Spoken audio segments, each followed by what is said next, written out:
Okay, hey guys. Welcome to my channel and all that stuff, and let's just get straight down to it.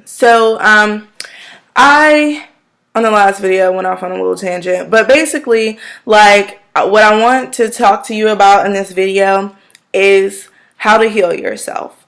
And I was trying to convey to you guys in the last video that if you slowly take out if you slowly take out certain foods in your diet, particularly like dairy and wheat or wheat gluten, as a first, take it out of your diet for at least a week, and then slowly add it back in. So maybe you tear a piece of bread and you eat that piece of bread, or you pour a shot of milk and you drink that milk, and then you wait an hour, or you wait an entire day. Some people wait an entire day, some people wait a few hours, and if you're really sensitive to it, you'll have an immediate reaction within like 20 to 30 minutes majority of the time. So you would know if you're sensitive, if you have a mild sensitivity, or if you have a really bad sensitivity. A lot of people that have eczema have sensitivities to one or the other or both of these two things, dairy and wheat gluten. I personally have eczema, and those things are like killer. So that's what I'm telling you guys. Just, take these things out of your diet and then slowly, gradually put them back in and see how they work for you. Try that with meats. Try that with vegetables. Do it with processed foods so you understand why you shouldn't eat processed food. Everything really, to be honest, people need proof. So when you need proof, you have to prove it to yourself that it's worth cutting out. And when you change your diet and you feel better, you breathe better, you live better, you wake up in the morning and you're less groggy, you start waking up before you have to go to work, you never oversleep, you have more energy during the day, you don't feel like you want to take a nap all the time, you're not generally always tired, after you eat, you don't want to take a nap. Like, these things are I guess the beginning benefits of eating healthy, because you don't have those little things that make you sluggish, and it could be better for you, especially if you're somebody like me who's always ripping and going. Yeah. Then I also wanted to talk about not everybody's insensitive. I'm not gonna be lying. Something on the screen right here, but not everybody is going to be all happy-go-lucky and dandy with cutting out their food, and that's okay. It's a process. I'm currently, right now, I'm vegetarian, and it took me 2 years to go vegetarian. And a lot of people would be like, well, why did it take you 2 years? Honestly, it took me 2 years. I am a recovering food addict, and I know that. And I know majority, 80% of the American population is a food addict. So because it's not diagnosed in a book doesn't mean it's not real. They have chemicals in every processed food to make you come back and eat it over and over and over and over and over again. And then, once you're fat, you have fat cells. Regardless of how much weight you lose, the fat cells are still there. I promise you, there's just no fat in there. So for example, if this is a fat cell and it's filled, right? And then I lose weight, the fat cell flattens like this.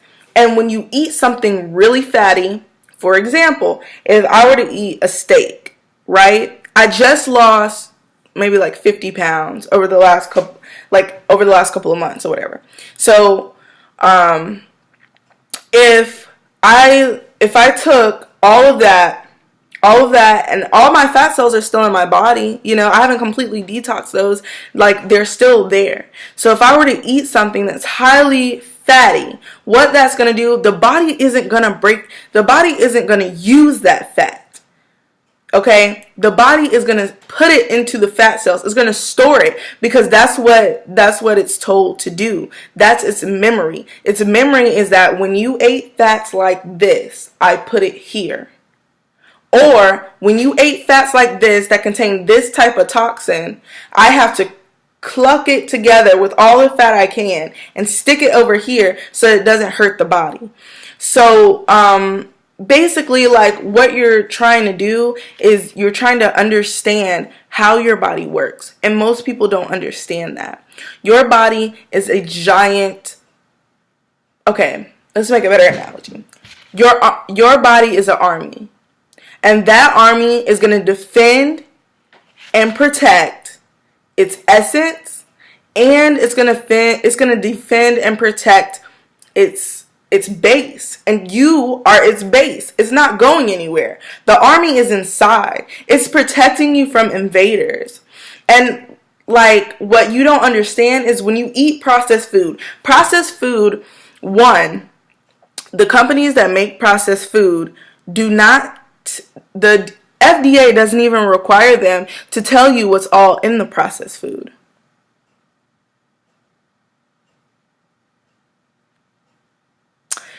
The FDA doesn't require the company who processes your food. For example, if you eat like, I don't want to go there, but if you eat Tostitos, like the little what are those things called? The little square things that got the pizza stuff in them. I'm going to remember it in a minute. But basically, like, if you were to eat one of those, the company isn't required to tell you anything that's, I think, under like 10% of what's in there. So, for example, if they were to put rat poison in it, but they only put 2% rat poison in your food, they're not required to tell you the chemical that they put inside your food. So the fact that you're eating this, your body breaks it down and it sees it. Your body's like, oh shit, there's some fucking poison over there. Get it. You know what I'm saying? And then everybody's like, whoosh, and then they clump a bunch of fat around it. So there's only two things the body can do with this clump of fat now. Only two. Either one, the body gets rid of it. So it eliminates it. You shit it. Or two, your body puts it in a fat cell and it just sits there until your body has no more energy, and then it'll deal with it then. So think about that, guys. But anyway, so you can use like herbs. You can use even your diet. Like if you eat more vegetables, more fruits. And I'm not saying that you have to be raw. You know, a lot of people push this raw thing. You don't have to eat raw. You just have to eat well. Like transitioning from a basically horrible diet into something great, into something that's going to make you healthy and make your body heal itself is very different. Because one diet is self-destructive and another diet is like, hey, I'm going to heal you. You know, we're going to get better together. So you can use herbs, like if you want to detox. A lot of people's liver doesn't work as well. So I would probably start there with like liver and digestion, because 80% of your immune system lives in your digestive system. For all you people that don't like bugs, know that there's 80 million bacteria living in there. Parasites and all that junk. So what you want to do is you want to clean that out as best as you can. You can take like a lot of different herbs. I know catnip helps with the cravings when you're cleansing. Yeah. And then it is, what is it? Dandelion leaves. It's like a tea. So you can get like a tea and you drink the dandelion, burdock, and what that does is that cleans out your blood, but your liver filters your blood. So it's helping you cleanse those filtering organs. And it also in turns kind of helps cleanse the kidneys, but it's kind of like on a byproduct of the cleansing. So you guys, like, I really want you to really think about cleansing. Like, really think about all that stuff. Even if you want to go something like science, Most scientists will tell you that the average American, well, let's not even go to the average American, the average person carries around anywhere from 5 to 10 pounds of waste in their colon. That doesn't even tell you how much waste is sitting in your lower and upper intestine, or the waste that's sitting inside your fat cells. That's just in your colon. Clean your body, guys. There's stuff in there that you don't want to see but needs to come out. Okay? For example, I have been vegetarian for a year and some months now, right? I still shit things that I haven't ate in over a year. Still. Okay? That might sound like, oh my God, why did she say that? But I just want to give you guys an example. When you start eating better, shit starts coming out of you that you didn't know was in there. Okay? I think right after I was vegetarian for 7 months. I started eating diatomaceous earth. Diatomaceous earth is a cleanser. And you drink it with water. It's also high in fiber and high in silica.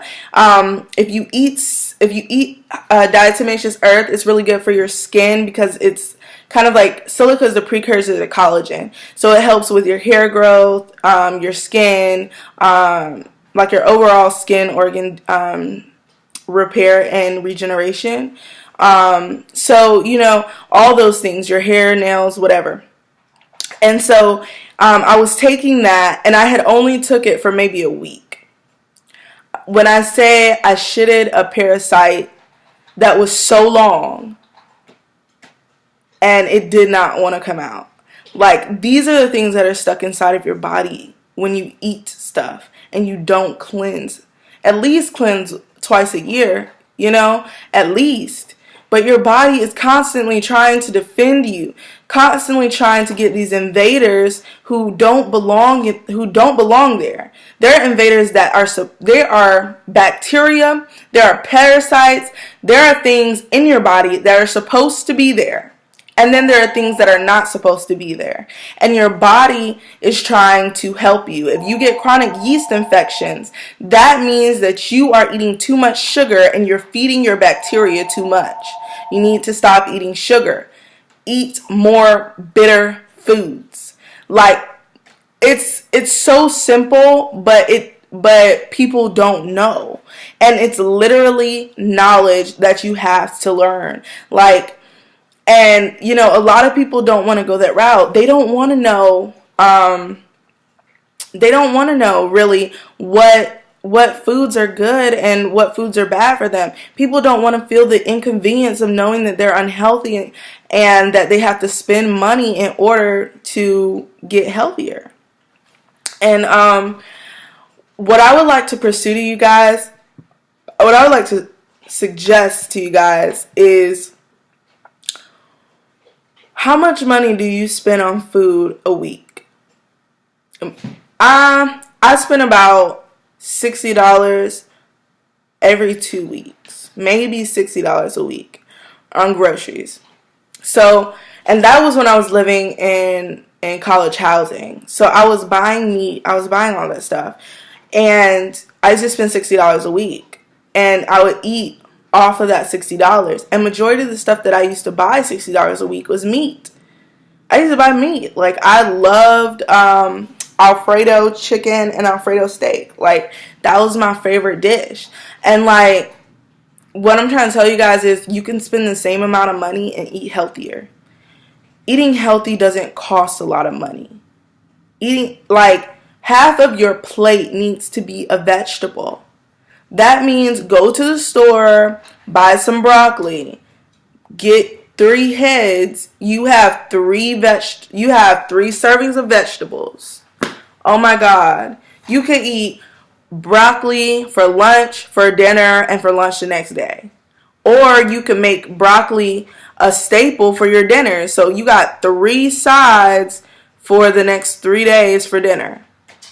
Find something else that you want to put with that. You want to eat rice? You want to have stir fry? What do you want to have? You can have those things. It's just like, eat better. Eat better. Know how to cook better. Don't add ionized salt to everything. Ionized salt is not good for you, and it depletes your body of water.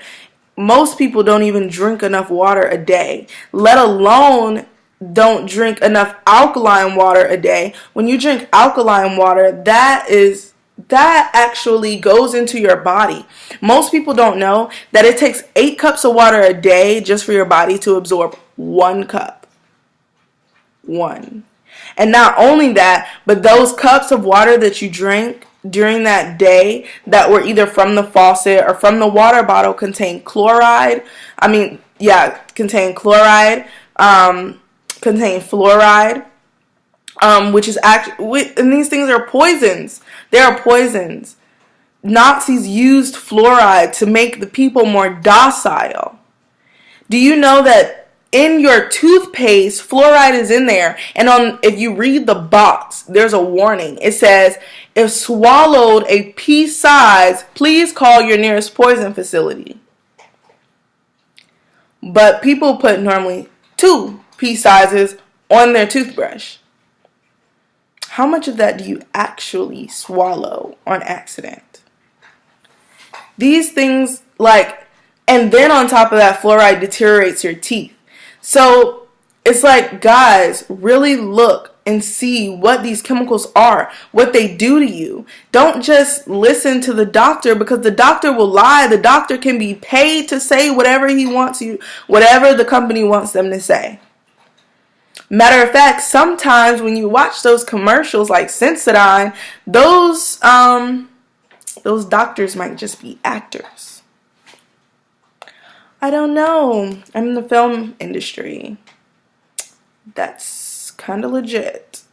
Lots of commercials have actors, not real people telling you real shit. But yeah. So, I mean, guys, just look at your diet, look at how you're living, and try to find some alternatives. I guess later on, I'll talk about like what herbs help for what and stuff.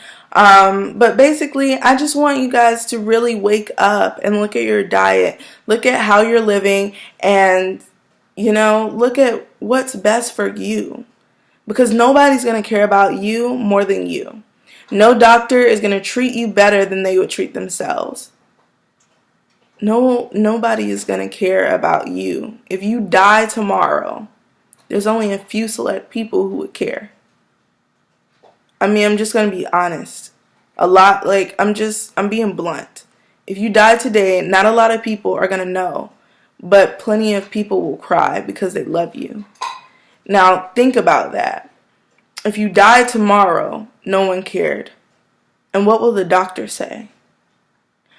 I wish I would have got to them sooner. When really, you should have woken up and seen the big picture sooner. Like, every single food is owned by Monsanto. Most foods in the grocery store are owned by Monsanto, guys. Like GMO foods. And like these documentaries and information has been out here for years. People just refuse to know the truth. Anyway, this video is like hella long. So see you guys later. Bye.